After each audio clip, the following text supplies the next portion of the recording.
Networks.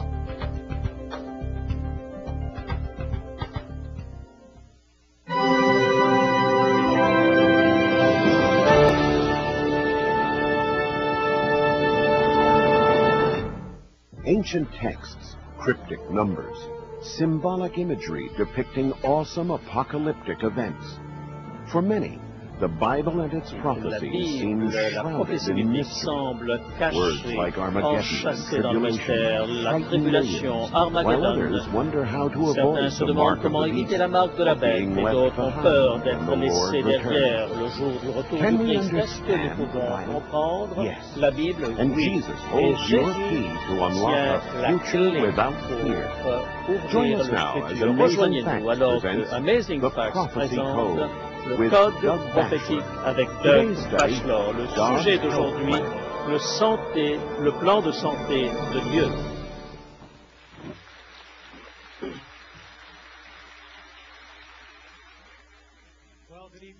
Bonsoir chers amis et bienvenue à cette nouvelle rencontre du Code prophétique et nous espérons que vous avez votre Bible car chaque soir le pasteur Batchelor ouvre la parole de Dieu et peut-être aimeriez-vous mettre une vidéo pour partager avec d'autres parce que Dieu a quelque chose en réserve pour chacun d'entre nous. Ce soir, c'est le plan de santé de Dieu et comme je l'ai dit auparavant, si vous êtes fatigué d'être malade, alors ce programme est pour vous car Jésus vient pour que nous ayons la vie pleinement. Alors merci d'être avec nous ce soir. Nous avons reçu des emails de Manny dans les Philippines et nous sommes heureux de les avoir avec nous. Du Koweït également, n'est-ce pas extraordinaire? Des personnes au Koweït, à Manny dans les Philippines. Quel que soit le temps, l'heure, eh bien, ce sera extraordinaire donc de voir les bénédictions que Dieu a en réserve pour chacun d'entre nous et pour chacun de nous en particulier. Ce soir, nous allons voir notre chant et ensuite la prière. Alors, levez-vous et nous allons chanter notre chant thème. Jésus viendra au temps prévu. Jesus will come on time. Yes, he will come on time. Doubters may talk and scoffers mock, babbling without rhyme or reason. His promises are true. He will remember you. The clock of prophecy will chime. Up Jacob's ladder we will climb in brilliant glory so sublime. Our God will come on time, yes, Jesus will come on time. You may be seated at your sites and also here. You may take your seat. And we welcome our friends and neighbors before that. But if you haven't done so at your local site or where you're watching from, do so right now at this time. À saluer la personne qui est à côté de vous. Beaucoup de personnes ont posé des questions. Comment est-ce que l'on peut réussir à mettre sur pied une rencontre semblable à celle-ci? Alors j'aimerais vous introduire à quelqu'un qui a une grande responsabilité dans ce que nous avons fait. Nous avons ce soir Jim Ayer, qui est le coordinateur pour l'évangélisation pour l'Amérique du Nord. Nous vous remercions et je voulais vous parler du ministère d'Amazing Facts. C'est un ministère que je crois le Seigneur a voulu me donner la possibilité de réaliser depuis des années. Je voudrais partager avec vous quelques détails par rapport à ce que nous faisons. J'ai apporté une feuille de papier parce que je ne veux rien oublier ce soir et Pasteur Doug a le moniteur. Moi, j'ai juste un petit bout de papier et ça me suffit. C'est le 40e anniversaire de notre ministère et nous avons commencé ici à Chesapeake. Et le Seigneur a béni d'une manière extraordinaire qu'aujourd'hui, il y a 78 employés à plein temps à Amazing Facts. C'est tellement de volontaires que nous sommes plus d'une centaine de personnes et c'est absolument extraordinaire ce que le Seigneur est en train de faire. Non seulement dans des rencontres comme celle-ci, nous sommes une une émission de télévision, mais nous sommes aussi une maison d'édition. Vous avez vu que Pastor Doug a apporté un certain nombre de petits livres qu'il vous a présentés. Eh bien, depuis 4 mois, nous sommes en train de vendre 50 000 copies de ce livre dans le monde. Vous savez, ce sont vraiment comme des feuilles d'automne. Que dites-vous en entendant cela? Amen. De plus, en plus de ces études bibliques, dans ces 105 ans qui viennent de passer, nous avons donné 6,5 millions d'études de la Bible dans le monde entier. 6,5 millions d'études de la Bible. Dieu fait des choses extraordinaires. Et la radio et la télévision, en ce qui concerne la radio, 300 stations. Nous avons 300 stations de télévision, 16 superstations qui sont des réseaux, 250 stations de radio. Dieu est en train de travailler d'une manière absolument extraordinaire à Amazing Facts et nous voulons que la gloire lui soit rendue. L'évangélisation par Internet, vous êtes là sur votre ordinateur, eh bien, c'est en train de démarrer comme un feu de brousse partout. Et Bible Info, Info Bible en français et beaucoup d'autres cours de Bible. Ça me demanderait beaucoup de temps pour vous parler de tout cela, mais ce sont des choses qui sont en train de se développer. Nos écoles de Bible ont 75 000 étudiants actuellement. Que dites-vous à cela? 75 000 étudiants de la Bible à travers les cours de Bible par correspondance. Nous croyons dans la prédication de l'Évangile et nous avons 12 évangélistes, dont le pasteur Batchelor, qui sont en permanence sur les routes pour faire des conférences sur toute l'Amérique du Nord. Et le Seigneur est en train de bénir cette évangélisation qui continue de se développer et qui continue d'annoncer l'Évangile. Combien d'entre vous ont entendu parler de AFCO? Qu'est-ce que cela signifie en passant? Eh bien, c'est l'école d'évangélisation de Amazing Facts. Beaucoup des gens qui sont ici sont ceux qui sortent de notre école de formation à l'évangélisation, qui vont de porte en porte et qui apprennent comment prêcher, comment donner des études de la Bible. Et nous allons entendre plus à ce sujet demain soir. C'est un ministère extraordinaire qui amène des personnes sur toute la planète pour étudier à notre école d'évangélisation à Amazing Facts. Maintenant, j'aimerais que vous joigniez à moi pour prier pour la rencontre de ce soir, non seulement ici, mais pour l'ensemble de la planète. Père Céleste, oh, j'aimerais te remercier, Seigneur, pour tes bénédictions à Amazing Facts. Tu as développé ce ministère et nous ne pouvons nous rendre compte de tout l'impact que cela peut avoir.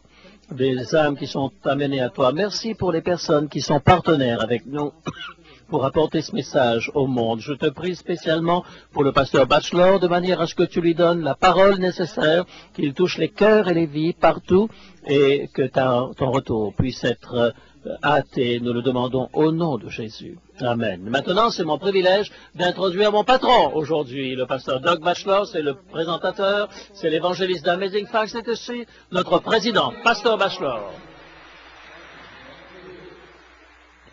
Merci, Jim.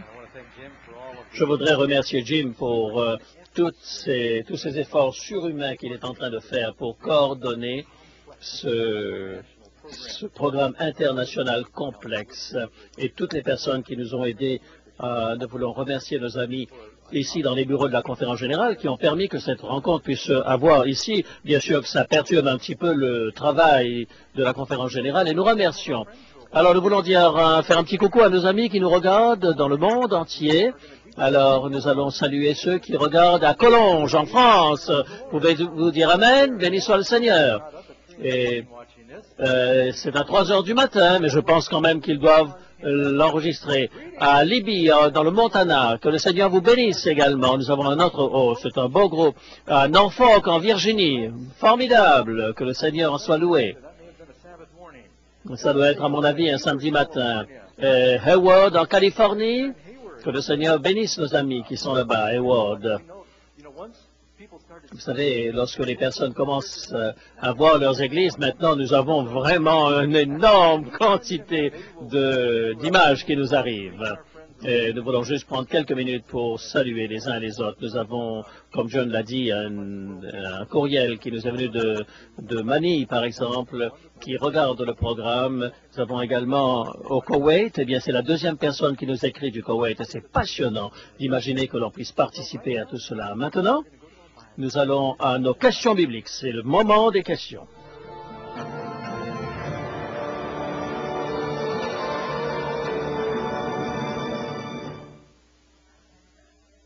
Notre première question. Pourquoi est-ce que Satan persiste à attaquer Dieu après qu'il ait reconnu Jésus en tant que Seigneur? Nous avons parlé du millénium dans notre première étude, dans notre étude passée, et à ce moment où tous les genoux vont se plier devant Jésus et de confesser qu'il est le Christ, Satan va essayer de forcer les foules à s'attaquer à la cité de Dieu.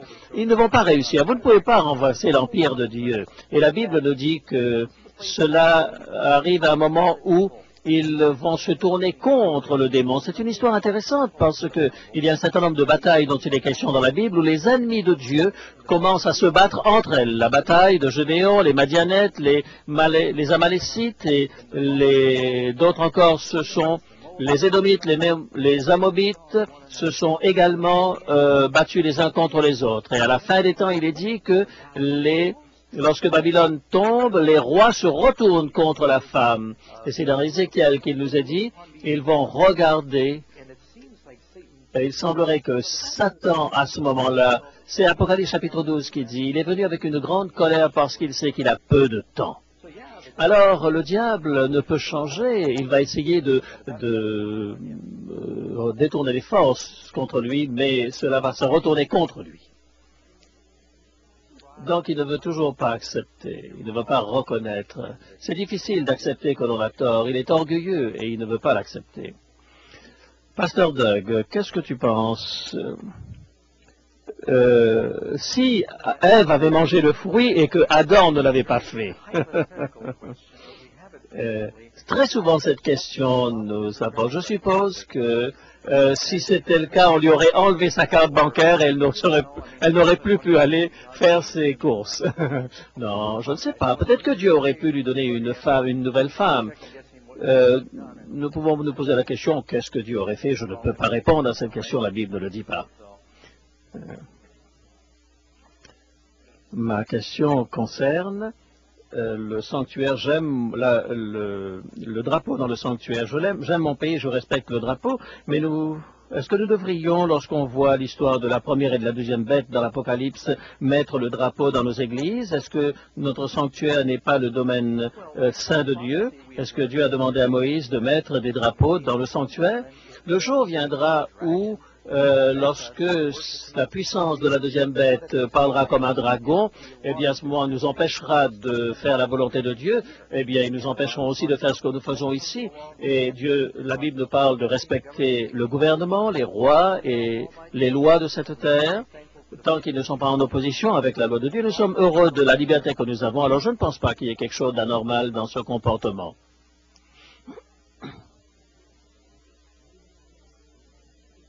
Lorsque la loi nous obligera à aller contre les 10 commandements, alors à ce moment-là, il faudra peut-être que nous enlevions ce drapeau de là. En fait, si quelque part ça vous gêne, eh bien vous pouvez l'enlever, rien n'empêche de vous le faire. Vous dites que nous, les chrétiens qui obéissons à Dieu, nous serons persécutés, protégés au moment de la persécution. Dans Apocalypse 13, verset 8, il est question de tuer et dans Apocalypse 20, verset 4, il est question de décapiter les témoins de Jésus. Tous les deux sont dans le contexte de ceux qui refusent d'adorer la bête et son image. Est-ce que je pense correctement lorsque je crois qu'il y a beaucoup de chrétiens qui seront tués et dans ce temps de trouble? Oui, je crois que beaucoup de chrétiens seront persécutés et tués pour leur foi avant le grand temps de détresse. Il y a des chrétiens qui aujourd'hui meurent pour leur foi dans quelques parties du monde ce soir. Et lorsque vous regardez l'Ancien Testament, les 10 plaies sont tombées sur l'ancienne Égypte. C'était synonyme des 7 plaies qui vont tomber sur le monde dans les temps de la fin. Est-ce que Dieu a protégé les Israélites lorsqu'il y a eu les 10 plaies en Égypte? Bien sûr. De la même manière, il protégera son peuple dans le temps où les 7 7 fléaux tomberont sur la terre. Il y a un certain nombre d'événements qui conduisent à cela. C'est cette période où vous ne pourrez plus ni acheter ni vendre, où les chrétiens seront persécutés, où on sera amené devant les responsables du peuple, etc. Ce sera beaucoup de persécutions à ce moment-là. Mais lorsque le temps de la grâce s'arrête, lorsque il n'y a plus la possibilité de sortir ou d'entrer comme à l'époque de Noé, eh bien, à ce moment-là, ce sera différent. Donc, pendant le temps des plaies, du grand trouble, le peuple de Dieu sera protégé. Vous savez pourquoi est-ce que Dieu permet que les chrétiens souffrent de manière à ce que d'autres puissent être convertis par notre témoignage? Lorsque la porte de la grâce se ferme, personne ne pourra être converti par notre témoignage. Les perdus sont perdus et ceux qui sont sauvés sont sauvés. Je suis curieux de savoir pourquoi est-ce que Moïse a changé les commandements, les 10 commandements. Dans Exode, il parle de garder dans Deutéronome, alors que dans Exode, il dit « souviens-toi ». Il n'y a pas une grande différence entre ces deux mots. Dans le texte du Deutéronome 5, Moïse, le Deutéronome signifie la répétition de la loi. Moïse parle de leur expérience et il est en train de faire le résumé, et comme il est en train de verbalement en train de répéter les 10 commandements, il le fait à partir de sa mémoire, et probablement il a dit rappelez-vous de le garder, mais il n'utilise pas le mot souviens-toi parce qu'il n'était pas probablement en train de lire directement depuis les 2 tables de la loi. Bien, je crois que nous avons passé notre temps de questions. Bien, ce soir, nous serons bénis en ayant avec nous Javier González, qui travaille pour la division nord-américaine. Il chante à l'Opéra national de Washington, il est un ténor, et il chante avec Placido Domingo, et on va avoir le plaisir de l'entendre maintenant, et ils seront mon berger et mon guide.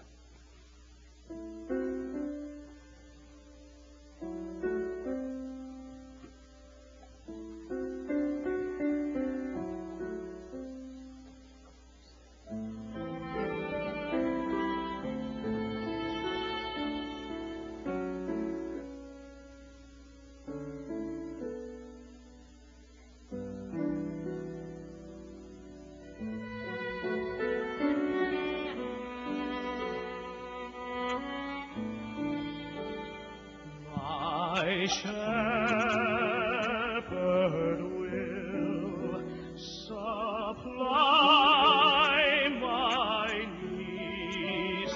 Jehovah is his name.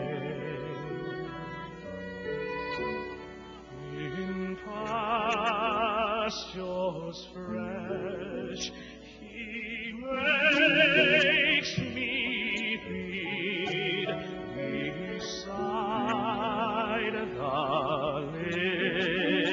living stream.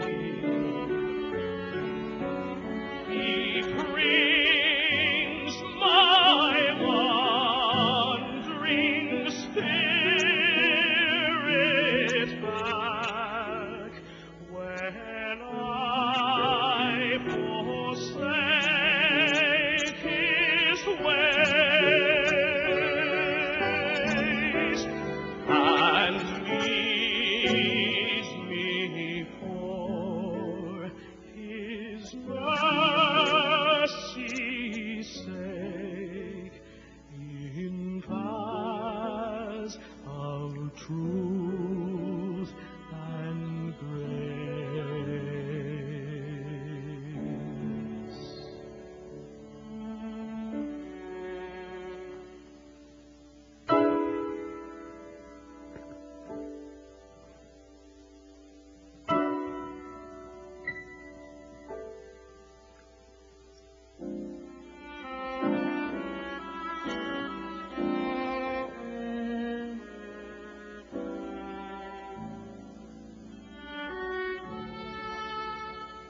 When I walk through the shades of death,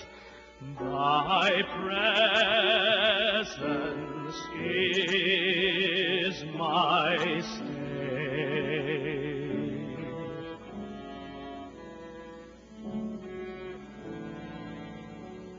One word of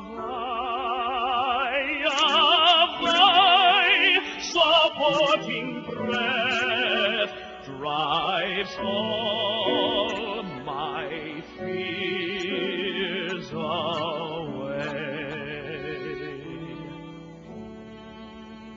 Thy hand inside of all my foes doth still my table spread. My cup with blessings overflows.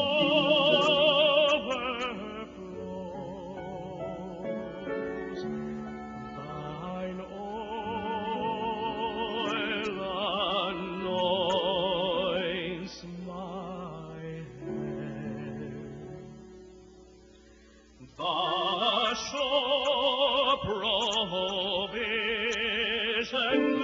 of my God attend me all my days.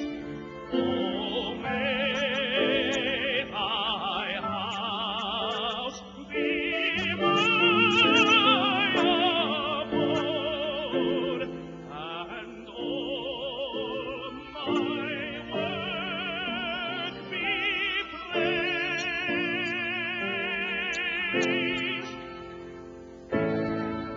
There would I find a settled rest, while others go and come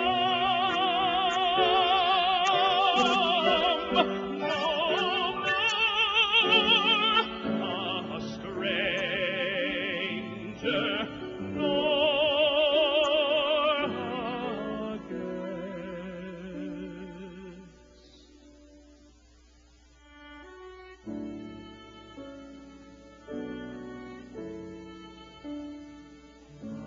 But like a child at home,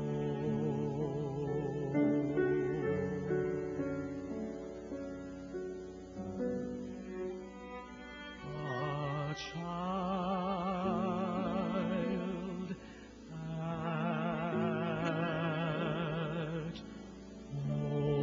at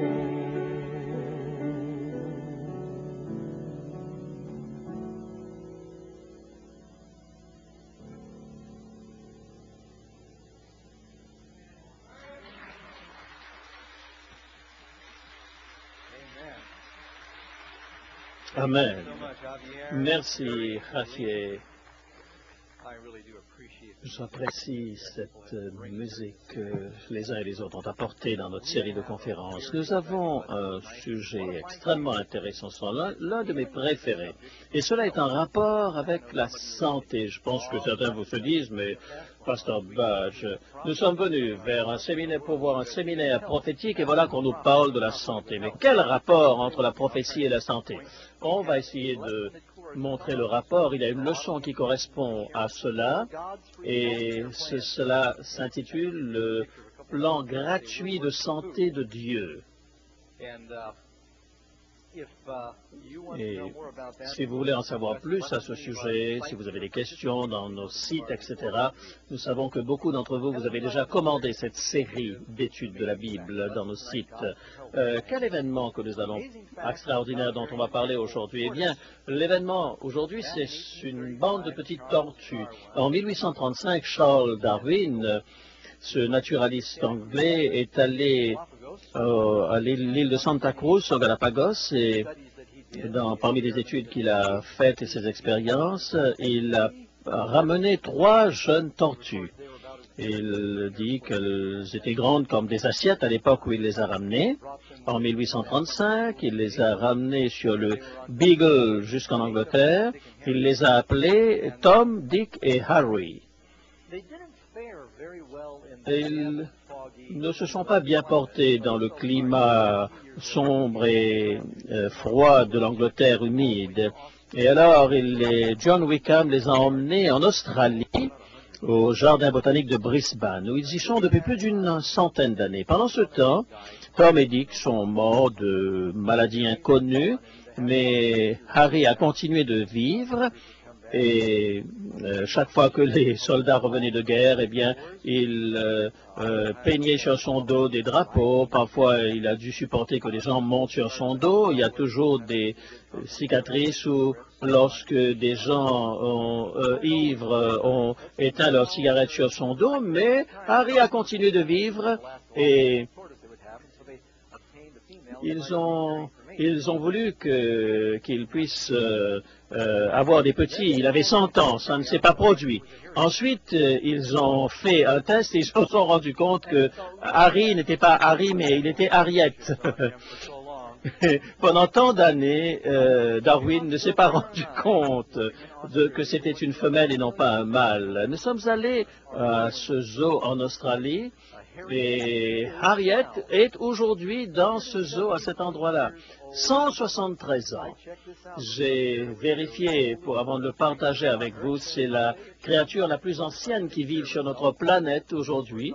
On a encore un petit bout de chemin à faire. Il semblerait qu'elle pourrait vivre encore 10 ou 20 ans.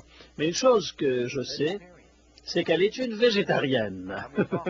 Je vais parler un petit peu du végétarisme ce soir, et vous serez surpris que dans la Bible, on dit que ce que vous mangez fait une différence. Et dans les derniers jours, cela a une influence sur la manière dont nous allons réagir à l'action de l'Esprit Saint. Le livre de Daniel a une histoire intéressante à ce sujet. Vous savez qu'il y a un message apocalyptique dans le livre de Daniel également. Et comment commence ce livre? Il commence avec le peuple d'Israël qui est emmené par le roi Nebuchadnezzar vers Babylone, le grand empire. Et quand il les emmène, il va sélectionner un certain nombre de jeunes gens capables et ayant le potentiel de le servir dans le palais. Il les voyait brillants et intelligents. Et il a dit, nous allons leur donner à manger dans la cafétéria de Babylone.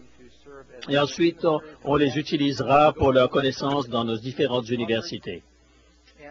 Et il y avait un problème pourtant. Ces trois jeunes gens, Daniel, Anania et Michaël et Azaria, que l'on fait également comme Belshazzar, Shadrach, Meshach et Abednego, leur nom babylonien, ils savaient qu'il y avait des choses dans le menu babylonien qu'ils ne pouvaient pas manger. Ils ont refusé de manger le repas que le roi leur avait proposé. Ça pouvait être considéré comme une insulte.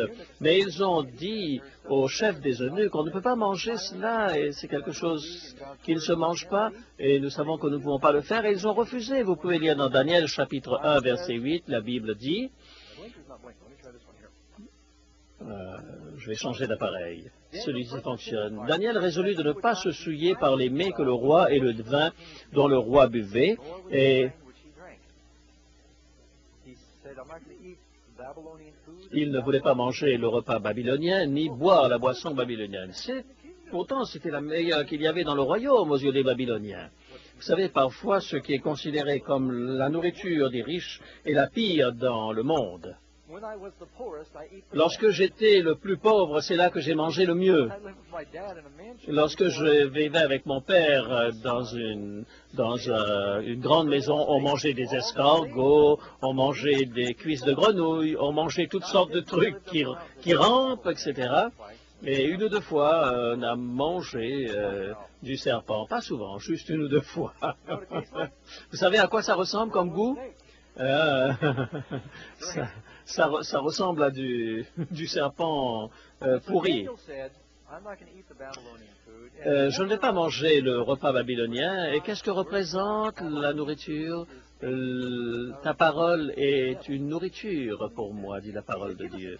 Et il dit, fais un test avec nous, Daniel 1, verset 12, éprouve tes serviteurs pendant 10 jours et qu'on nous donne des légumes à manger et de l'eau à boire. Et au bout des 10 jours, ils avaient, seulement au bout de 10 jours, de ce simple menu, ils avaient meilleur visage et plus d'embonpoint que tous les jeunes gens qui mangeaient les mets du roi, de tous ceux donc qui étaient dans cette université babylonienne. Vous allez peut-être vous demander, mais c'était les captifs qui avaient traversé le désert. Ils étaient probablement émaciés par la traversée du désert. Lorsque vous mangez, lorsque vous avez un bon régime, si vous aviez trop de poids, vous perdez de poids. Si vous n'aviez pas assez de poids, vous retrouvez du poids. Et sur tous les objets qui réclamaient de la sagesse et de l'intelligence et sur lesquels le roi les interrogeait, il les trouvait 10 fois meilleurs à tous les magiciens et astrologues qui étaient dans tout son royaume. Daniel 1, versets 20 à 21. Daniel, Anania, Michaël et Azaria étaient 10 fois plus sages que les meilleurs. Vous savez, ils étaient encore jeunes, ils avaient entre 18 et 20 ans à ce moment-là.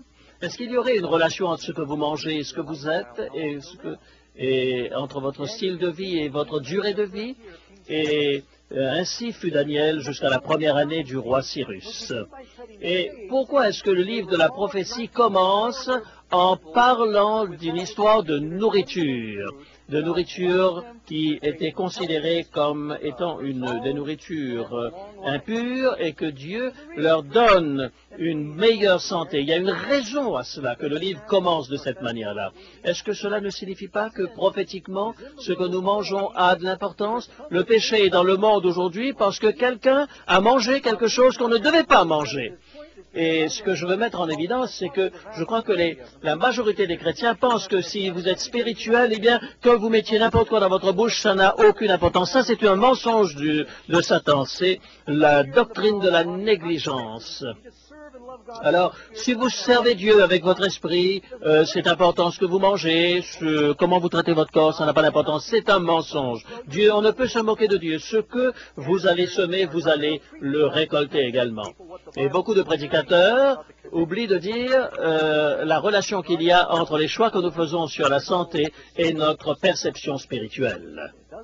Cela fait une différence. Pourquoi vous croyez que le diable est en train de travailler si fort pour que les gens de cette génération, les jeunes, soient touchés par la drogue? Et il anesthésie cette jeunesse et remplit leur esprit avec de la drogue et de l'alcool, de manière à ce qu'ils ne puissent réfléchir de manière juste et qu'ils soient incapables d'apprécier des vérités spirituelles. Quand votre esprit est embrumé, retournons à notre leçon sur la santé, et vous pouvez prendre des notes, rappelez-vous également qu'il y aura beaucoup d'informations dans le site prophecycode.org et vous trouverez d'autres matériaux là dans ces sites.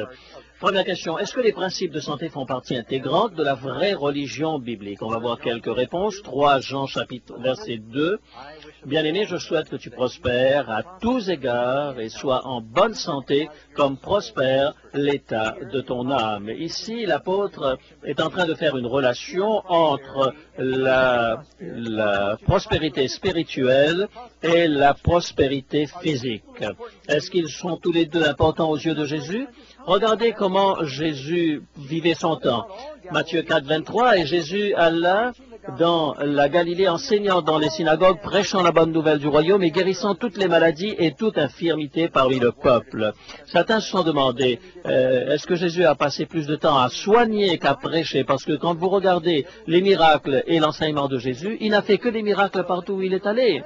Et c'était une occasion pour lui de toucher le cœur de ces gens. Quand ils voyaient que Jésus s'inquiétait de leur santé, alors ils étaient prêts à écouter le message qu'il avait pour eux. L'un des grands missionnaires, David Livingstone, et Albert Schweitzer, un médecin, ont soigné d'abord les gens et ensuite ils ont parlé à leur âme. Comment pouvons-nous répondre à la parole de Dieu lorsque notre corps est malade à cause de nos mauvaises pratiques? Il y a une étrange Jean chapitre 10, verset 10, Jésus dit, « Je suis venu pour qu'ils aient la vie et qu'elle soit dans l'abondance, parlant des brebis. » Banana Jack, regardez-le ici, il est sur ses skis et il a 80 années. Mais vous savez, les dentiers ne pourraient pas lui permettre de tenir ce ski en faisant du ski nautique. Vous savez, très simplement, vous êtes une combinaison d'une personne spirituelle et d'un organisme physique. Votre corps fonctionne par ce cerveau qui est un système extrêmement complexe. Alors, vous savez que votre cerveau n'a pas de nerfs. Vous savez, si vous touchez au cerveau de quelqu'un, il ne le sentirait pas. Ça le détruirait, mais il ne le sentirait pas. Dieu nous parle à travers notre cerveau. Vous pouvez perdre vos mains, vos pieds, vos oreilles, mais Dieu peut toujours vous parler. Mais si vous perdez votre tête, Dieu ne peut plus le faire. Vous avez entendu parler de Johnny Erickson, et il a prié avec moi. Vous savez, elle est paralysée de la tête jusqu'en bas. Elle avait 16 ans lorsqu'elle a fait un accident en nageant, en plongeant. Et depuis ce moment, elle a fait un impact extraordinaire pour l'Évangile. Et vous savez, ça semble être le problème de tout le monde en ce moment, de se battre pour sa santé. Et Dieu désire que nous soyons propres, que notre tête soit propre pour que nos mains puissent bien travailler. C'est vrai que c'est à travers l'esprit que le diable nous tente et c'est aussi à travers notre esprit que Dieu nous sauve. Tout repose sur notre esprit. Et comment est-ce que vous faites que votre esprit soit en bon état? C'est en prenant soin. Et Dieu vous donne la possibilité de le faire. La raison pour laquelle vous avez les mains, c'est pour que vous puissiez faire ce que l'esprit a besoin. C'est le Saint des Saints. Votre cerveau, ce que vous mangez, ce que vous faites, la manière dont vous traitez votre corps va affecter l'oxygène, le sang, les transmissions électriques qu'il y a dans votre cerveau. Et ça va faire une très grande différence même dans vos réflexes. Question numéro 2. Pourquoi Dieu a-t-il donné les principes de santé à son peuple? Plusieurs versets, Deutéronome 6, verset 24. L'Éternel nous a commandé de mettre en pratique toutes ces lois et de craindre l'Éternel notre Dieu afin que nous fussions toujours heureux et qu'il nous conserve à la vie comme il le fait aujourd'hui. Et toutes les lois de santé qui sont dans la Bible sont là pour notre bien. Oh, il faut encore respecter ces lois, disent certaines personnes. Eh bien, Dieu ne désire nous priver de rien qui soit bon. La première chose, la seule chose qu'il veut nous demander d'éviter, c'est ce qui va être mauvais pour nous. Et si nous lui faisons confiance, les choses seront extraordinaires. Exode, chapitre 23, verset 25, « Vous servirez l'Éternel votre Dieu, et il bénira votre pain et vos eaux, et j'éloignerai la maladie du milieu de toi. » Et Dieu, littéralement, l'a fait. Après avoir marché avec le Seigneur pendant 40 ans dans le désert, cette génération qui mangeait le pain du ciel et qui buvait l'eau du rocher et qui suivait les principes de Dieu de santé, la Bible dit, dans le psaume 105, verset 37, « Il fit sortir son peuple avec de l'argent et de l'or, et nul ne chancela parmi ses tribus. » Vous pouvez imaginer 900 000 soldats à un certain moment, et peut-être il y a eu 3 millions le temps qu'ils arrivent dans la terre promise, et vous pensez que les hôpitaux étaient vides avec 3 millions d'habitants, personne de malade? Dieu désire que nous ayons la vie abondante. Vous croyez que Jésus voudrait que nous soyons en bonne santé? Sinon, pourquoi est-ce qu'il aurait passé autant de temps à soigner les gens? Question numéro 3. Est-ce que les principes de santé divins ont à voir avec le manger et le boire? La réponse, en Corinthiens chapitre 10, verset 31, « Soit donc que vous mangiez, soit que vous buviez, soit que vous fassiez quelque autre chose, faites tout pour la gloire de Dieu. » Pourquoi est-ce que Paul va conseiller cela si ce n'était pas possible de manger et boire à la gloire de Dieu? Vous savez, c'est possible également de ne pas manger et ne pas boire à la gloire de Dieu, n'est-ce pas? Et certaines personnes ne sont pas en train de manger et boire à la gloire de Dieu. Isaïe, chapitre 55, verset 2, « Pourquoi posez-vous de l'argent pour ce qui ne va? Pourquoi travaillez-vous? Écoutez-moi donc et vous mangerez ce qui est bon et votre âme se délectera de mets succulents. » Et même ces jours-ci, ce que nous mangeons n'est pas toujours de la nourriture, aucune valeur nutritionnelle. Mangez ce qui est bon. Pourquoi est-ce que Dieu nous commande de faire cela, si ce n'est que le reste est mauvais. Question numéro 4. Quelle est l'alimentation parfaite que Dieu avait prévue pour les humains lors de la création? En fait, Genèse chapitre 1, verset 29, il est dit, au début, quel était le régime que Dieu avait prévu pour l'homme et la femme? La Bible dit, voici je vous donne toute herbe verte, portant de la semence, qui est à la surface de toute terre, et tout arbre ayant en lui du fruit d'arbre et portant la semence, ce sera votre nourriture. En anglais, meat signifie nourriture et non pas viande dans ce contexte. Les fruits, les grains et les noix. Dieu a fabriqué notre corps dans cet objectif-là. Et le corps d'Adam et d'Ève sortait tout juste de la boîte toute neuve. Et lorsque vous achetez une voiture, les ingénieurs savent comment fonctionne la voiture que vous achetez toute neuve et savent également que si vous voulez qu'elle vive longtemps, cette voiture, il vous faut un certain temps pour cela. Qu'est-ce qui a prévu le corps humain?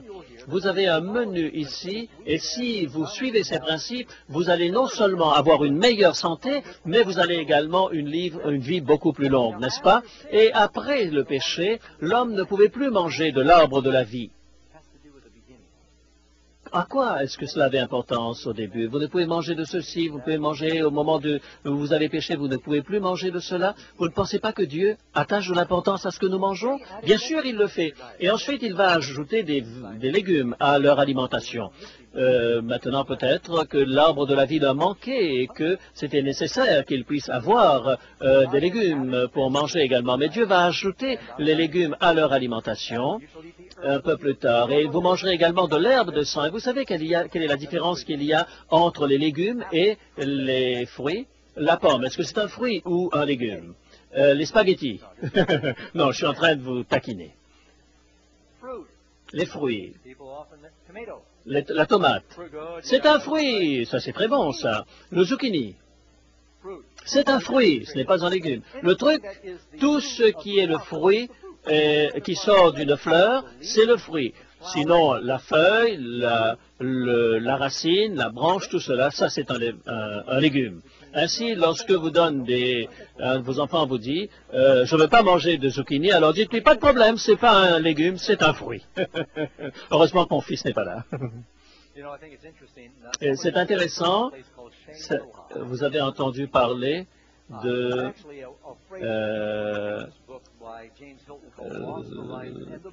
Jim Hilton a écrit un livre, L'horizon perdu, et dans les montagnes de l'Himalaya, il y a la vallée des Hunza. Combien d'entre vous ont entendu parler des Hunza? Et ces personnes ont étudié pendant des années parce qu'elles ont une des plus grandes longévités sur la Terre. Et elles vivent là où l'air est très pur et l'eau qui vient de ces glaciers de 25 000 pieds d'altitude. Ils ont beaucoup d'exercices et d'air frais et ils marchent énormément parce que leur pays est extrêmement escarpé. Ils mangent des fruits, des légumes tout le long de l'année et il n'y a pratiquement personne qui porte des verres dans leur communauté. Et pratiquement tous ont 20 sur 20 de vision à l'âge de 80 ans. Pas de diabète, pas de goutte, pas de maladie de cœur, pas d'ulcère. Alors, je crois qu'on va faire un petit voyage là-bas, n'est-ce pas? Ils sont en train de suivre simplement les remèdes naturels parce que lorsque les Hunza jeunes viennent aux États-Unis et adoptent le style de vie américain, ils ont les mêmes maladies que nous connaissons ici. Et notre société est sophistiquée. Ce sont les médecins qui font fonctionner le plus notre économie. Quels sont les items qui sont spécifiquement dit par Dieu comme étant impurs et interdits à la consommation?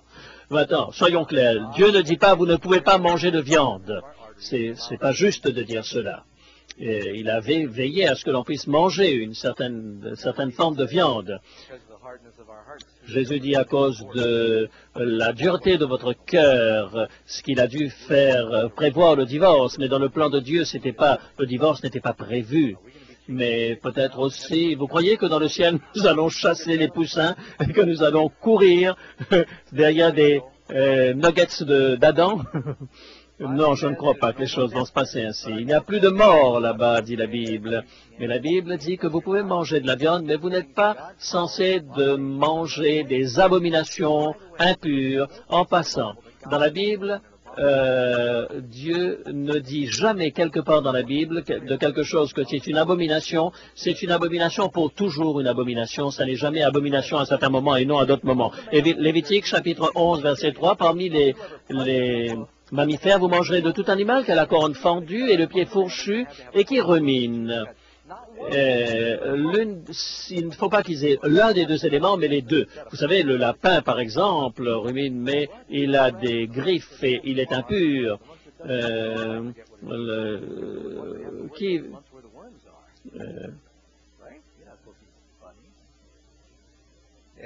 Vous n'êtes pas censé manger les petits bunnies.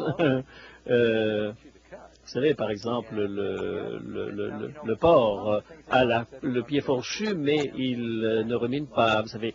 Alors, il y a des gens qui mangent un petit peu n'importe quoi, des rats, des chats ou n'importe quoi. Vous n'avez pas, je suppose, des steaks de chameau dans votre réfrigérateur. Jésus parle de ceux qui vont passer leur lait pour éviter qu'il y ait une petite mouche qui tombe dedans. Mais le cochon, c'est quand même un gros problème. Hein. Le porc, le cochon, en Amérique du Nord. Maintenant, il est question de la maladie de la vache folle qui touche également les porcs. Ça commence à venir en Amérique du Nord maintenant. En Amérique du Nord, nous mangeons énormément de porc. Il y a beaucoup de pays qui n'y touchent pas, les juifs, les chrétiens qui sont fidèles à la Bible, et les hindous, et les musulmans ne vont pas toucher au porc. Il y a une raison importante à cela. Lorsque vous avez un problème de santé, que vous avez des problèmes de cœur, on va vous dire n'utilisez pas les viandes dans lesquelles il y a beaucoup de nitrates, de sel et de graisse. Et les publicistes sont très malins parce qu'ils se rendent compte que le porc ne se vendait plus, alors il disait c'est l'autre viande blanche, mais en réalité vous ne pouvez pas comparer le poussin, la poule et le poisson parce que simplement c'est de la viande blanche. Alors je vais dire un petit peu plus dans quelques moments là-dessus. Et il y a une pyramide qui a été qui est intéressante, cette pyramide alimentaire. Est un guide pour le choix quotidien des aliments. Et vous voyez, cette pyramide vous montre quels sont les éléments qui sont à la base. Vous allez trouver par exemple le pain, les céréales, le riz, les pâtes. Sur la base de cette céréale, c'est ça qui est de cette pyramide. Vous avez au-dessus les fruits d'un côté, les légumes de l'autre. Et au-dessus, vous avez les viandes, les volailles, les poissons. Ensuite, vous avez les yaourts et les fromages. Et tout en haut, vous avez les graisses, les huiles, les sucres qu'il faut utiliser vraiment très, très peu. Et au contraire, avoir plus d'utilisation, par exemple, du pain, des céréales, etc. Mais en fait, dans notre alimentation moderne, on a renversé cette pyramide. Ne riez pas, chers amis, mais c'est le pasteur Doug que vous allez voir maintenant sur l'écran. Vendeur de bœuf, en gros, écrit sur la petite Volkswagen. J'avais un petit métier, je ne vais pas tout vous dire. Je vendais des steaks, je vendais des grands morceaux de bœuf, je traversais dans les villes de désert, et dans ce Volkswagen, j'avais des morceaux de bœuf que j'achetais directement du boucher, ensuite je les mettais en forme de steak, et j'ai commencé à faire cela dans les montagnes. Et lorsque j'étais dans la cave, j'étais le plus en santé de toute ma vie par accident. Ma mère est une excellente cuisinière, mais elle me nourrissait de la manière dont elle avait appris à le faire. Mais j'ai pas été bien nourri. On mélangeait de l'alcool bien souvent à notre nourriture. Et bien souvent, lorsque nous sommes allés à l'école, en tout petit, eh bien, on avait du café et du thé dans notre petit déjeuner. Et on avait 9 ans, 10 ans.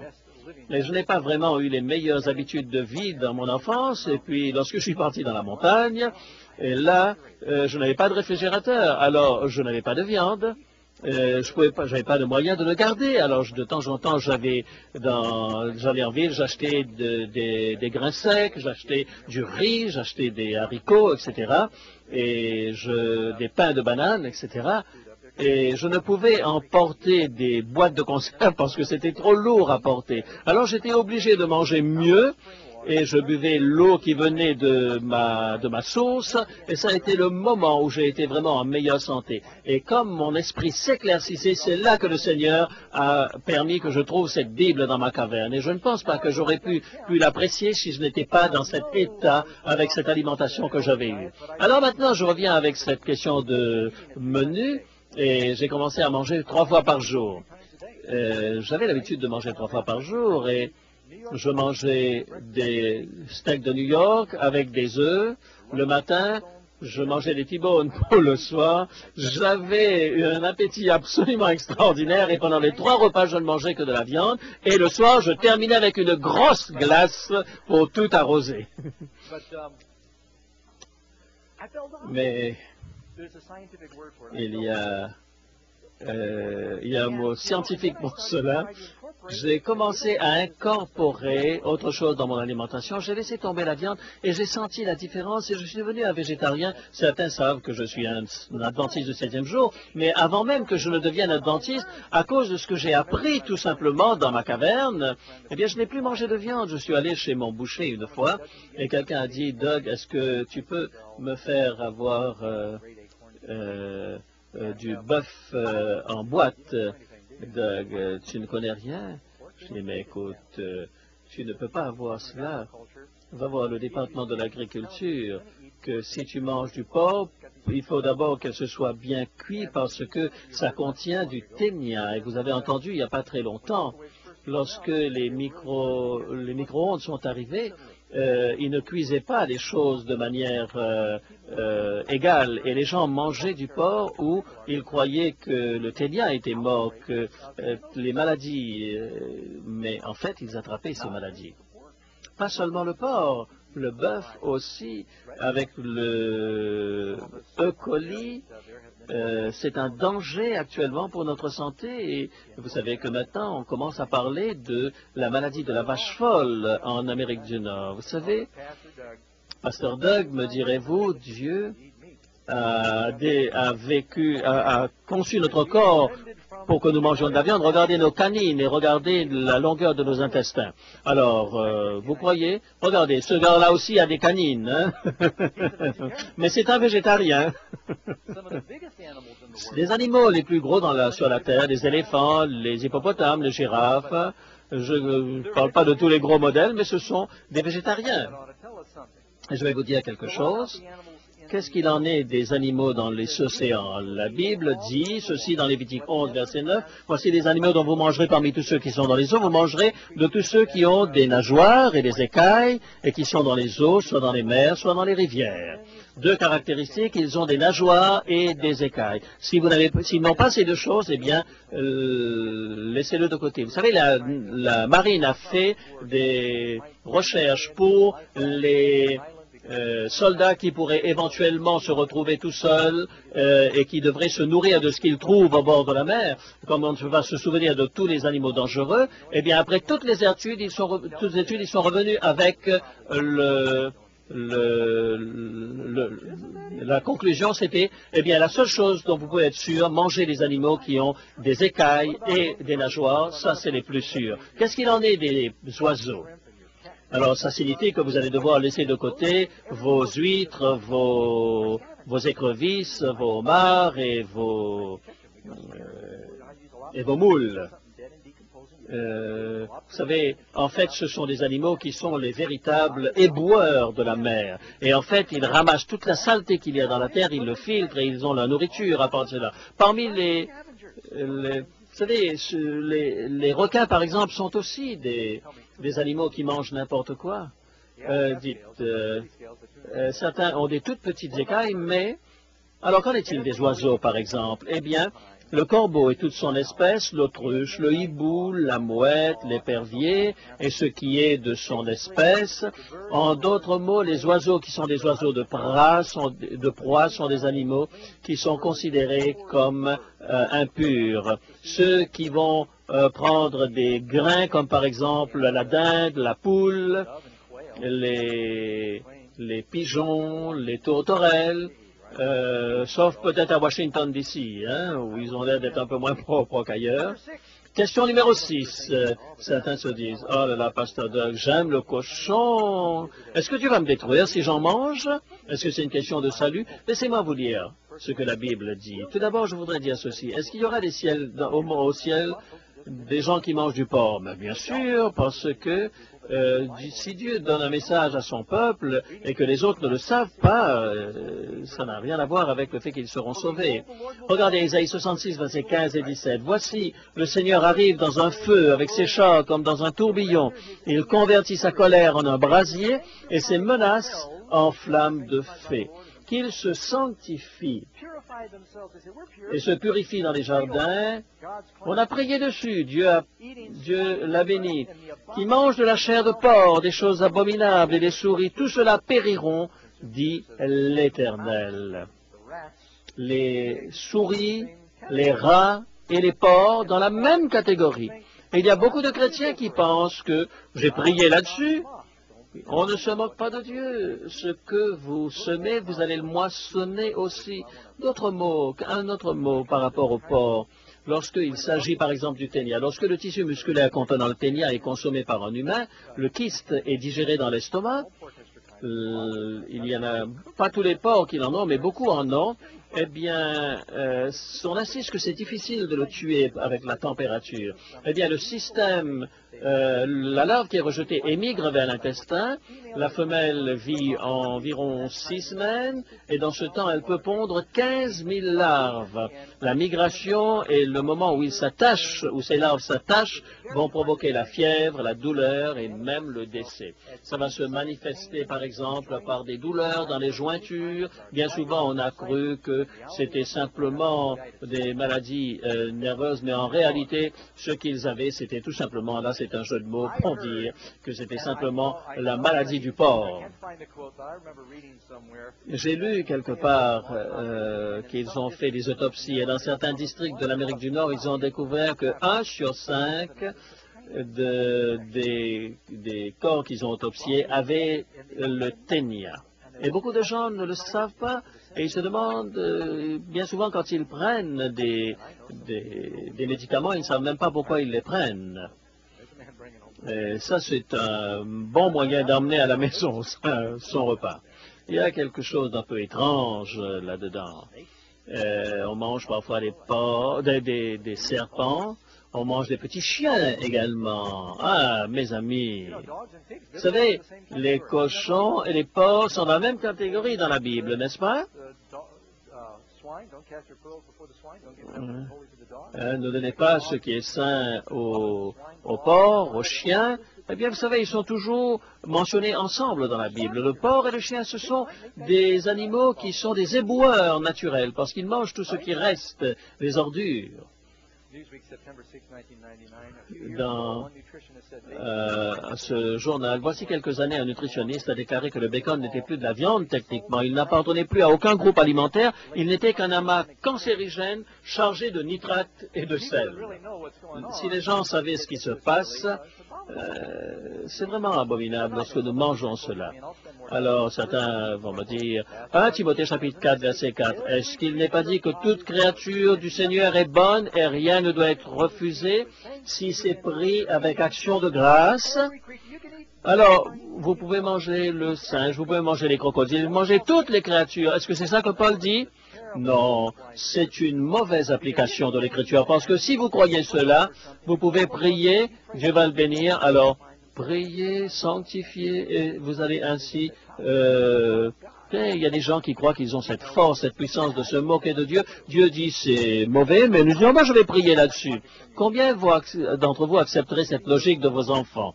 Ils vont choisir leur propre repas, ils vont prendre n'importe quoi, ils mettent dans leur assiette, ils mettent n'importe quoi dedans, ils rajoutent de la graisse, ils rajoutent du sucre, ils rajoutent du miel, ils rajoutent encore de la glace dessus, ils disent non, ne te fais pas de soucis maman, je vais demander à Dieu de le bénir. Combien de vous, d'entre vous, accepteriez que vos enfants fassent cela? C'est ridicule, nous le savons, que c'est mauvais de manger de cette manière avec une quantité énorme de sucre.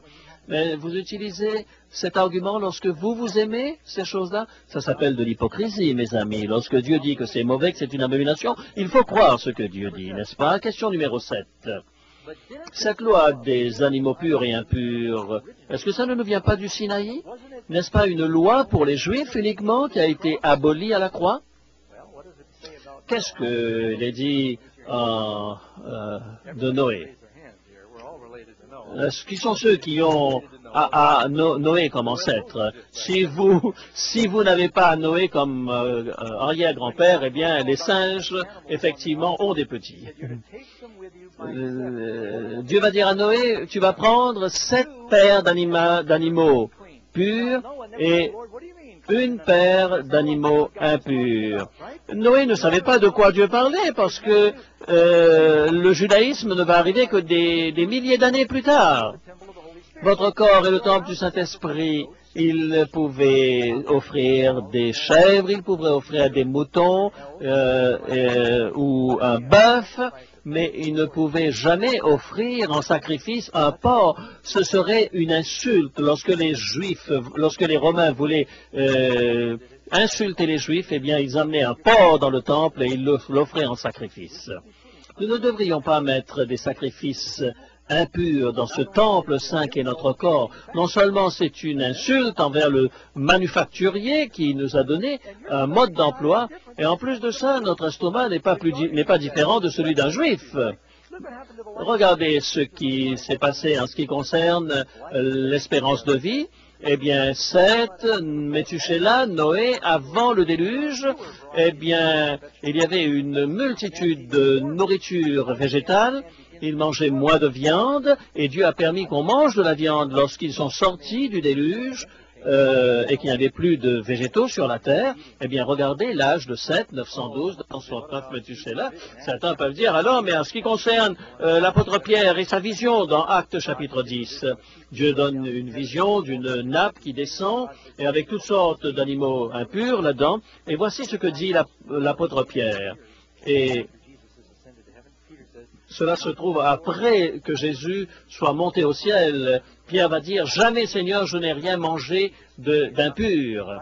Il n'avait pas, après la mort de Jésus, reçu une information pour lui dire qu'il pouvait en manger. 3 fois cela vient, et 3 fois Pierre va dire, non, tu m'as commandé de ne pas le faire, pourquoi est-ce que maintenant tu me demandes de manger ces animaux impurs? Ensuite, la nappe va remonter. Pierre n'aura rien mangé de ce qu'il y avait dans cette nappe.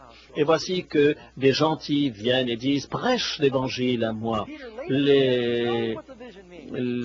Pierre comprend à ce moment la vision. Actes chapitre 10 et le verset 28. Dieu m'a appris à ne regarder aucun homme comme souillé et impur. Pas par rapport aux animaux.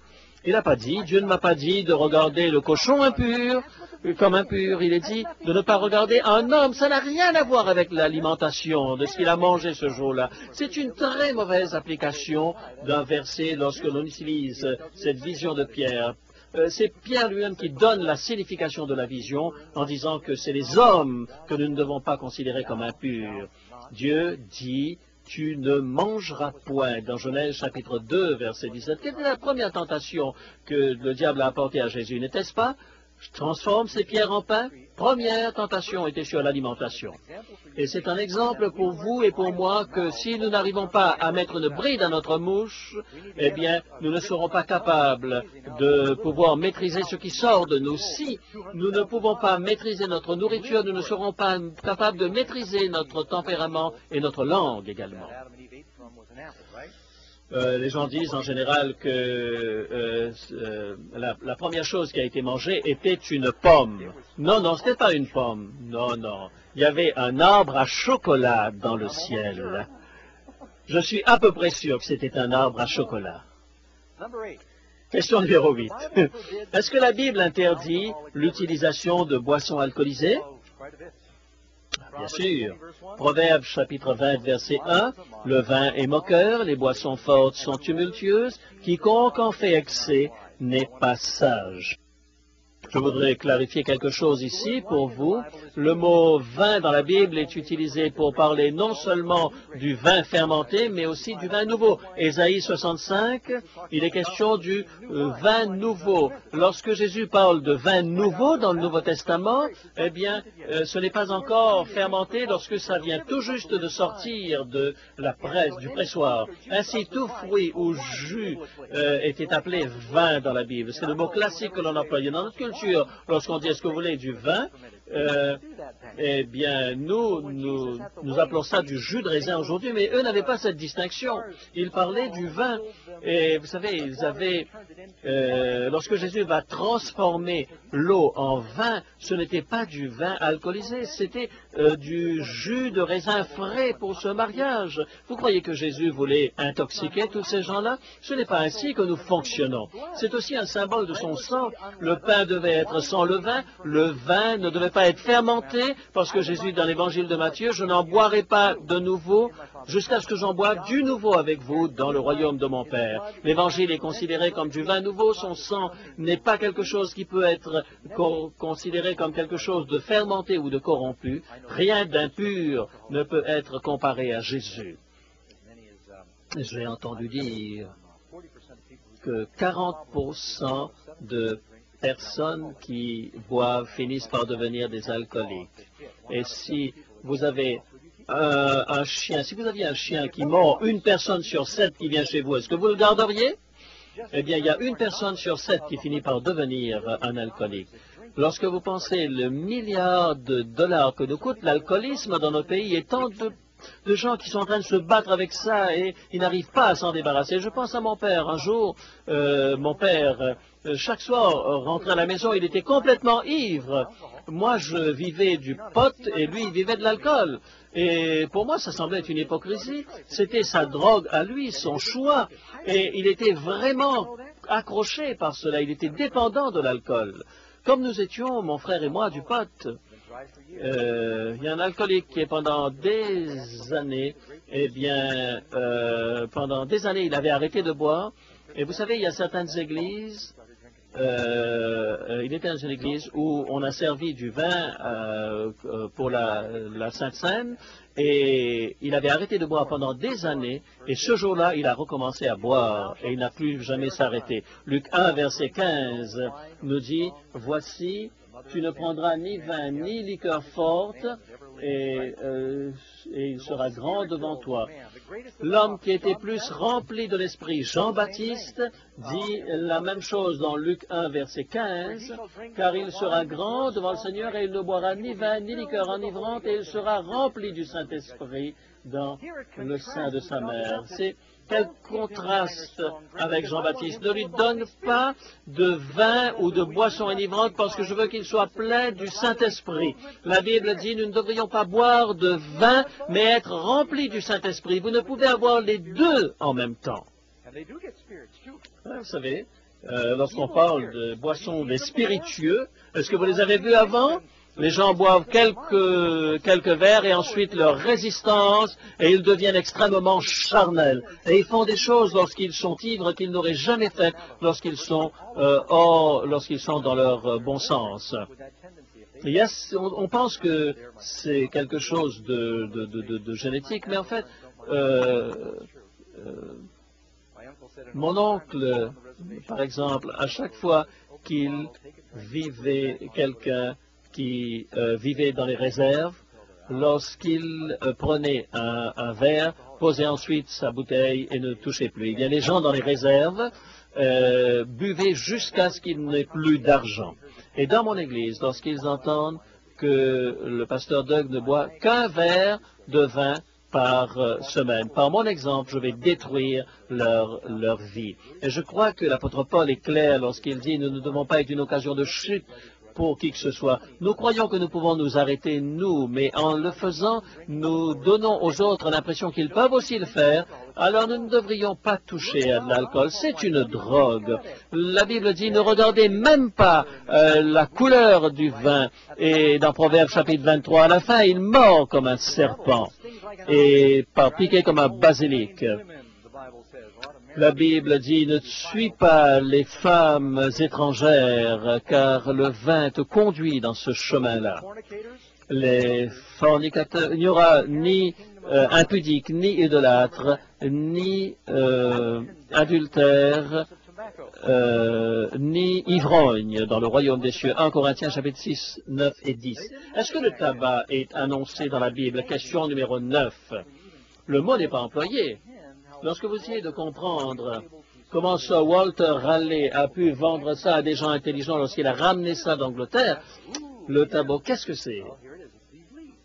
Et vous chauffez, vous allumez ces feuilles et vous fumez cela. Alors pourquoi est-ce que vous fumez, a-t-on demandé? Ah ben oui, ça vous rend un peu foufou. Et vous allez dépenser de l'argent pour continuer de le faire. S'il n'y a absolument aucun bénéfice à fumer, c'est une perte d'argent, ça détruit votre santé. Et maintenant nous savons, on sait que les médecins recommandaient la cigarette, mais aujourd'hui on sait que la cigarette tue. N'y a-t-il pas un commandement qui dit tu ne tueras point? Est-ce que ça n'inclut pas également votre personne? Est-ce que vous considérez que le suicide est un péché? Eh bien, lorsque vous êtes en train de fumer des cigarettes qui vous tuent, vous êtes en train de vous suicider lentement. Si vous saviez que la cigarette vous prenait 5 jours pour vous tuer, et ça prend 20 ans, et vous savez que c'est du poison, mais c'est toujours du suicide. Je fumais, mes amis, et je sais quel combat c'est d'arrêter. Quitter la cigarette n'est pas difficile, je l'ai fait des centaines de fois. Mais rester quelqu'un qui a abandonné la cigarette, alors ça, c'est plus difficile. Je voudrais prier pour quelqu'un dans les groupes, les chefs de groupe, j'aimerais que vous priez. Si vous êtes en train de vous battre avec l'alcool, avec la cigarette, je vais vous rencontrer à la fin de cette soirée et nous allons prier ensemble. Je vais vous donner quelques outils pour vous aider à gagner votre victoire. Le tabac est la seconde dépendance la plus coûteuse en Amérique du Nord. Vous savez, certaines personnes disent, oh, vous savez, ça nous donne un air chic et cool. Et ils veulent impressionner leurs copains en montrant combien ils sont cool, mais à la fin, ils sont vraiment cool complètement lorsqu'ils sont morts.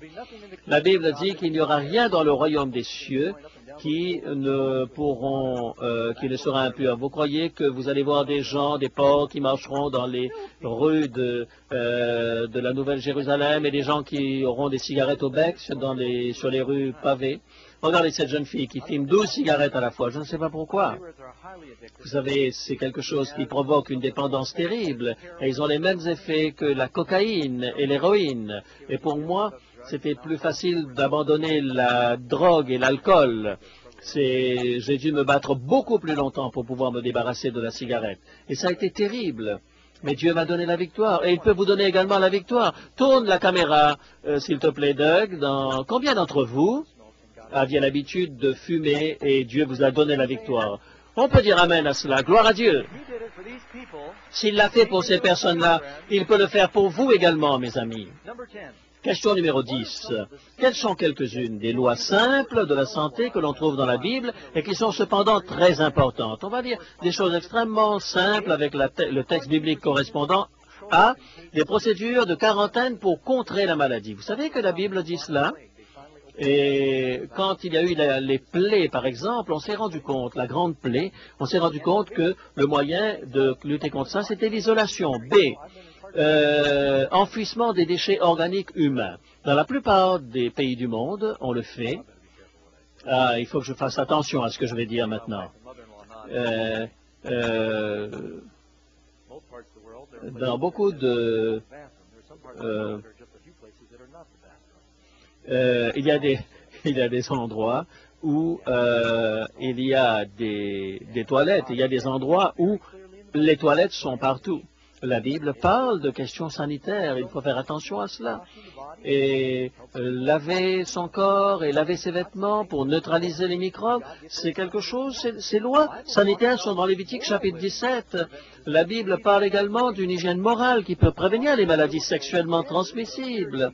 Lévitique 18, Proverbe 5, etc. Colossiens chapitre 3. Lorsque nous allons dans n'importe quelle relation, nous attrapons des maladies. Lorsque nous ne faisons pas attention à cela. Les graisses animales, la Bible nous dit, ne devraient jamais être mangées. Et la plupart des maladies viennent de la graisse des animaux en particulier. Et les scientifiques le reconnaissent aujourd'hui. La haine et l'amertume sont nuisibles à notre santé. Lévitique, Proverbes, Hébreux en parlent. Beaucoup de gens souffrent de la haine et de l'amertume envers les autres, qui les détruit. Nous savons ce que c'est que les excès de table, combien cela peut être nuisible. Toute chose devrait être faite de manière modérée. Et notre corps a besoin de suffisamment de repos. Dieu nous rappelle avec le sabbat, par exemple, que nous avons besoin de nous reposer dans notre société stressante. Importance du travail. Vous savez, il y a des gens sédentaires qui appuient simplement sur leur contrôle à distance pour tout faire. Et vous n'avez même plus besoin de bouger aujourd'hui lorsque vous avez besoin de changer votre poste radio. J'ai une attitude positive est un bon médicament.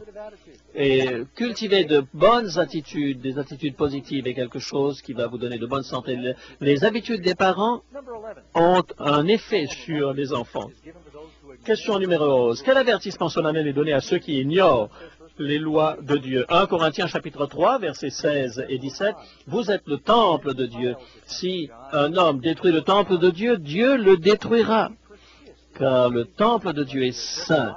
Si nous persistons de traiter notre corps comme si que c'est un élément physique dont on peut s'amuser avec, que l'on peut faire n'importe quoi avec, et avoir des comportements qui ne sont pas approuvés par Dieu, eh bien Dieu dit qu'il condamne cela. Celui qui détruit son corps, le temple de Dieu, bien Dieu va le détruire également. Dieu s'inquiète de vous. 1 Corinthiens 16, verset 19-20, ne savez-vous pas que votre corps est le temple du Saint-Esprit qui est en vous, que vous avez reçu de Dieu?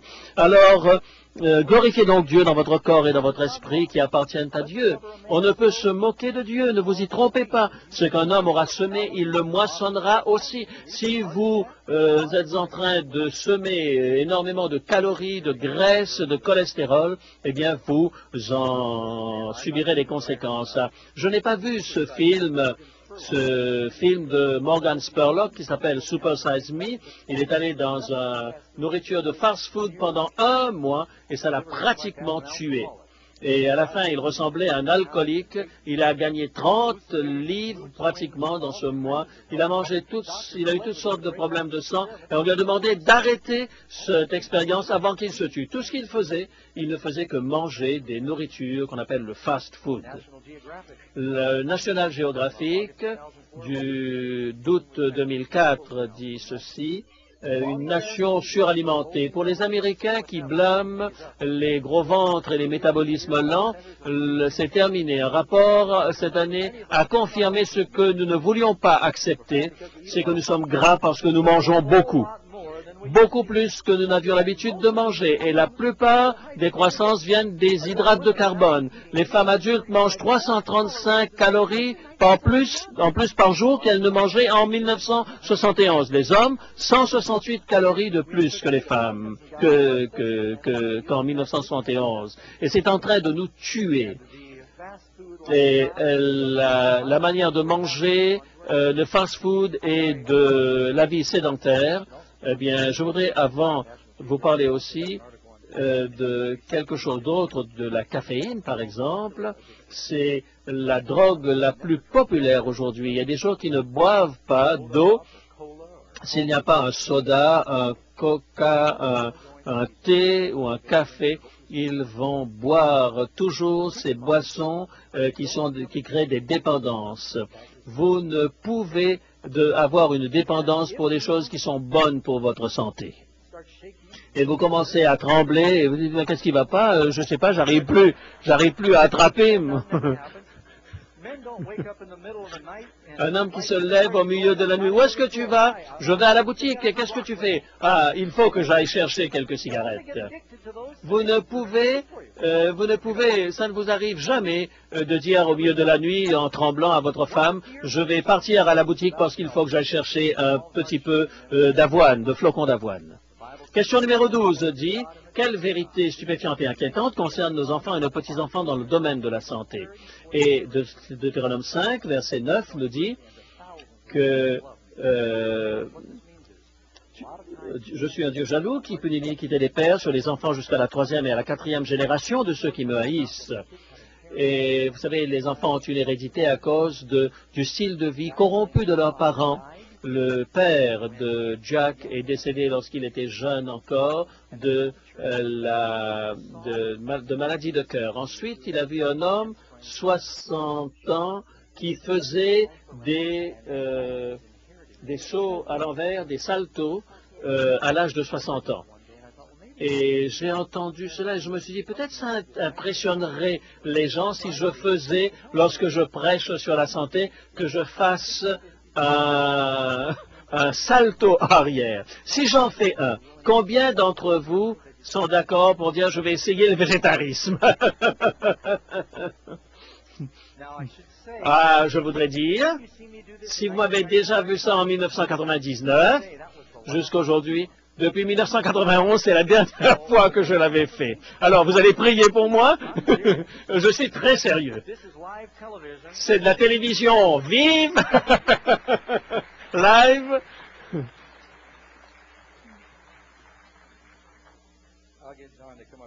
Alors, je vais demander à John de venir m'aider un petit peu ici, là.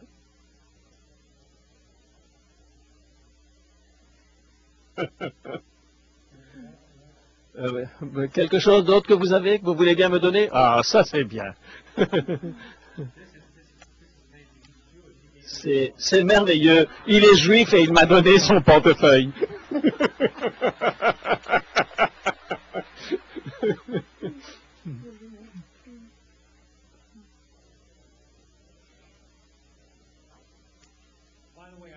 En passant, je connais la suite du sujet. Au cas où il arrive quelque chose, je suis prêt à terminer la prédication. Studio B, si je ne me relève pas, vous faites chanter John le chant final. Je suis un grand-père, j'ai 3 petits-enfants, il y en a un 4e. Alors, c'est pour ça que j'utilise l'autre. OK.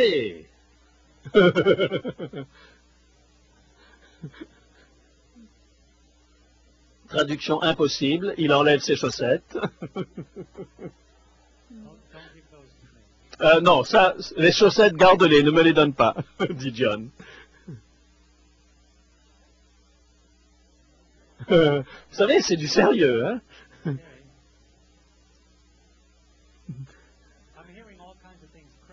Ah, j'entends toutes sortes de choses qui craquent depuis là où je suis. Je me demande ce que sera le résultat.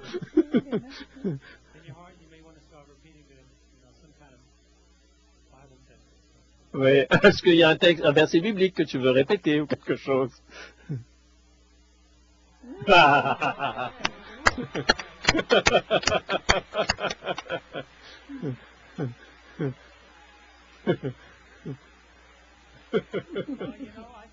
Vous savez, je pense. Amen.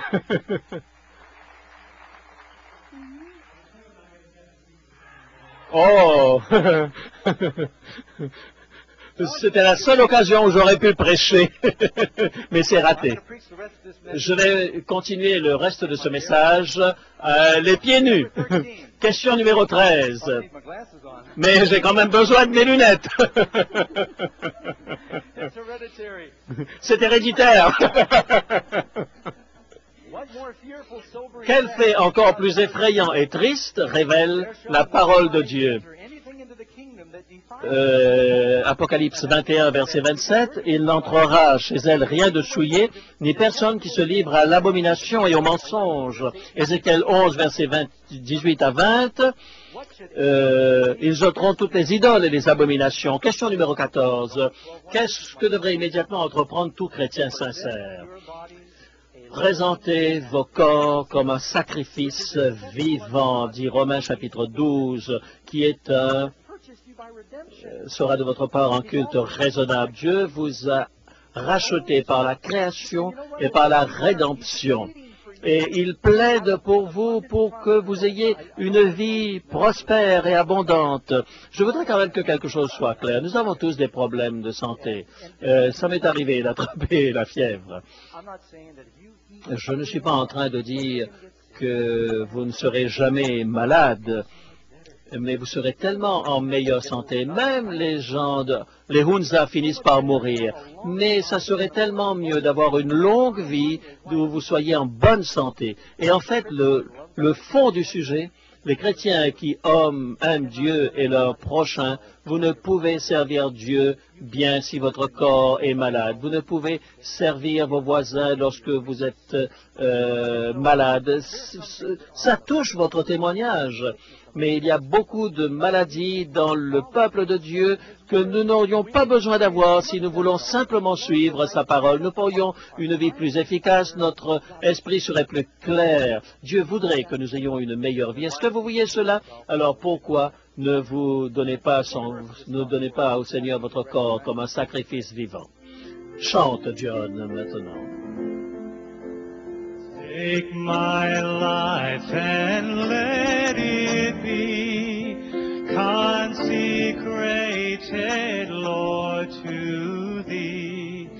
Take my hand and let them move at the impulse of Thy love, at the impulse of Thy love. You don't mind my finishing in bare feet here? Figured holy ground, right? Ça ne vous dérange pas que je sois pieds nus, c'est une terre sainte, n'est-ce pas? Dieu désire que votre corps soit un sacrifice vivant en son honneur. Nous ne pouvons rien faire sans Jésus, mais la promesse, c'est que en Christ, toute chose devient possible. Oui, vous le pouvez. Ce qu'il a fait pour moi, il m'a aidé à arrêter l'alcool, la drogue, la cigarette. Il peut le faire pour vous également. Et par votre exemple, vous pouvez sauver vos enfants. Il vous regarde, il vous observe. Est-ce que vous voulez dire au Seigneur, Seigneur, prends mon corps, prends ma vie, prends mon esprit? Est-ce que c'est vos prières? Vous qui regardez dans nos différents sites, il désire que vous ayez la victoire. Et j'espère que dans nos différents sites, les chefs de groupe, à la suite, vont avoir des prières spéciales avec ceux qui ont des difficultés. Père Céleste, Père aimant, nous savons que tu désires que nous ayons une vie abondante. Jésus est venu pour soigner nos maladies et il désire que nous soyons dans un lieu où il n'y a plus de maladies, de souffrances, de peine. Fais que nous puissions faire tout ce qui est en notre pouvoir pour que notre vie commence ici et maintenant. Merci Seigneur d'entendre notre prière quand nous t'appelons au nom de Jésus. Amen. Rappelez-vous, chers amis, prochaine rencontre, demain soir, et nous allons parler de l'épouse de Christ. C'est un sujet prophétique très important. Si vous avez la Bible, entre ce soir et demain soir, lisez Apocalypse chapitre 12. Cela va vous donner des fondements très solides pour vous aider dans cette étude. Amen. Que le Seigneur vous bénisse. On vous verra demain soir. The Code Seminar is available on DVD for only $179.95. Order all 20 programs today by calling 1-866-708-PROPHECY or 1-866-708-7767. Ask for offer 245 when you call. Offer not available outside Canada, the U.S. or its territories. Or write to Amazing Facts, Post Office Box 909, Roseville, California, 95678. The series is also available on VHS, CD, or audio cassette tape. The entire Prophecy Code Seminar is available on DVD, VHS, CD, and audio cassette. Please ask for the respective offer number listed on the screen that matches the format you desire. To order, call 1-866-708-PROPHECY or 1-866-708-7767. Offer not available outside Canada, the U.S. or its territories. Or write to Amazing Facts, Post Office Box 909, Roseville, California, 95678. The future is now. Share it with a friend.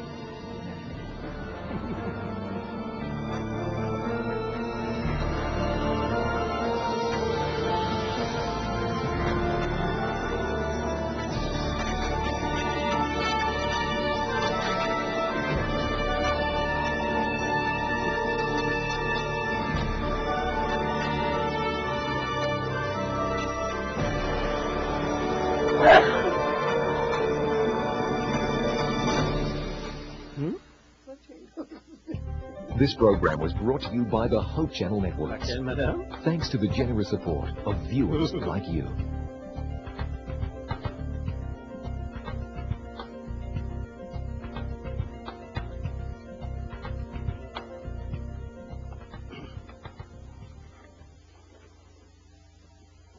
tu as déjà des textes pour... Oui. Salut. Comment vas-tu? Ça va bien? Un tout petit peu. Tu as vu son synchro? Oui, oui, en 99, il avait fait la même chose. Je ne sais pas si tu te rappelles. Non, non. Il n'a pas changé. Non, non. Je ne pensais pas qu'il allait le faire, mais il l'a fait. Il disait tout à l'heure, il s'est entraîné hier seulement pour le faire. Il espère que ça va marcher. Mais un jour, il va tomber. Et les gens comprendront. Il a presque 60 ans, n'est-ce pas? Quel âge il a presque 60? C'est cassé vertèbre. Non, non, il est dans la cinquantaine. Ah bon? Il atteint tout juste la cinquantaine. Ah bon? Oui.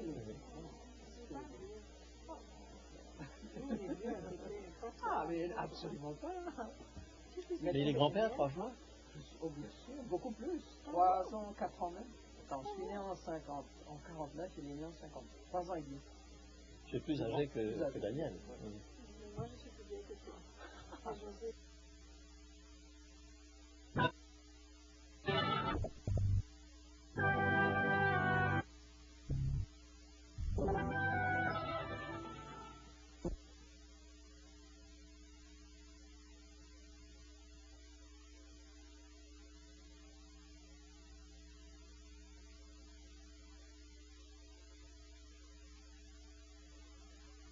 The following program is presented to you by the Hope Channel Networks.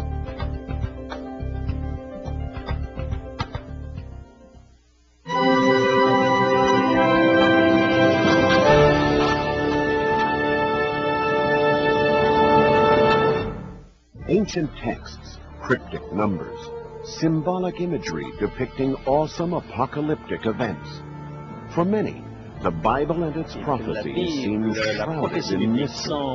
Words like Armageddon and tribulation, while others wonder how to avoid the mark of the beast or being left behind when the Lord returns.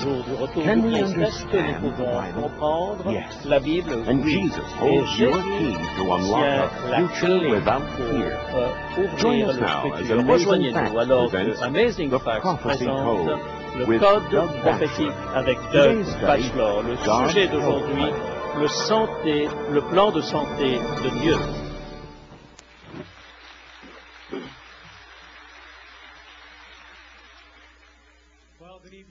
Bonsoir chers amis et bienvenue à cette nouvelle rencontre du Code prophétique et nous espérons que vous avez votre Bible car chaque soir le pasteur Batchelor ouvre la parole de Dieu et peut-être aimeriez-vous mettre une vidéo pour partager avec d'autres parce que Dieu a quelque chose en réserve pour chacun d'entre nous ce soir, c'est le plan de santé de Dieu et comme je l'ai dit auparavant, si vous êtes fatigué d'être malade, alors ce programme est pour vous car Jésus vient pour que nous ayons la vie pleinement.